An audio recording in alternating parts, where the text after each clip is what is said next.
ചതി, വഞ്ചന, അക്രമം, ഭീഷണി ഇതിൻ്റെയൊക്കെ ഉൽപ്പന്നമാണ് ഇസ്രായേൽ എന്ന രാഷ്ട്രം തന്നെ. അവർ ഇന്ന് ഈ നിലയിലെത്തിയത് ചതിച്ചും വഞ്ചിച്ചും തന്നെയാണ്. ഒരു 6 ഡേയ്സ് യുദ്ധം നടന്നു അറബികളും ഇസ്രായേലികളും തമ്മിൽ. അന്ന് ഇസ്രായേലിനേക്കാൾ വളരെ മുൻപന്തിയിലായിരുന്നു ആയുധശക്തിയിലും പട്ടാളശക്തിയിലുമൊക്കെ ഈജിപ്തും മറ്റ് അറബ് രാഷ്ട്രങ്ങളുമൊക്കെ. യുദ്ധം തോൽക്കുമെന്ന ഘട്ടം എത്തിയപ്പോൾ ഇസ്രായേൽ മുൻകൈയെടുത്ത് യുദ്ധം നിർത്തിവെപ്പിച്ചു. വെടി നിർത്തി. എല്ലാവരും സമ്മതിച്ചും കൊണ്ടാണ് വെടി നിർത്തിയത്. സ്വാഭാവികമായി ഈജിപ്തിൻ്റെ ജനറൽമാരും അവരുടെ സൈനിക നായകന്മാരുമൊക്കെ അവരുടേതായ കാര്യങ്ങൾക്കായി പോയി.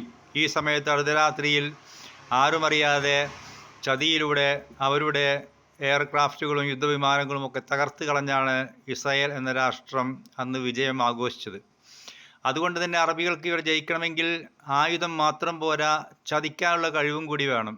അത് തൽക്കാലം അറബികൾ നേടിയെടുക്കുമെന്ന് തോന്നുന്നില്ല. അതുകൊണ്ട് തന്നെ ഇവരുമായി എന്ത് സന്ധി സംഭാഷണത്തിന് ചെല്ലുമ്പോഴും വളരെ ശ്രദ്ധ വേണം. ഇന്നിപ്പോൾ കണ്ടില്ലേ, ഇവരുമായുള്ള പ്രശ്നം സംസാരിക്കാൻ വേണ്ടി എത്തിയ നേതാക്കന്മാരെയാണ് ഖത്തറിൽ വെച്ച് അവർ കൊന്നുകളഞ്ഞത്. ഒരു സ്വതന്ത്ര രാഷ്ട്രത്തിൽ നിന്ന് അക്രമത്തിലൂടെ മറ്റൊരു സ്വതന്ത്ര രാഷ്ട്രം എന്ന് പറയുന്ന ഇസ്രായേൽ അവരുടെ നേതാക്കന്മാരെ കൊന്നുകളഞ്ഞു. ഇന്നും സംയമനം പാലിച്ചുകൊണ്ടിരിക്കുകയാണ് അറബികൾ.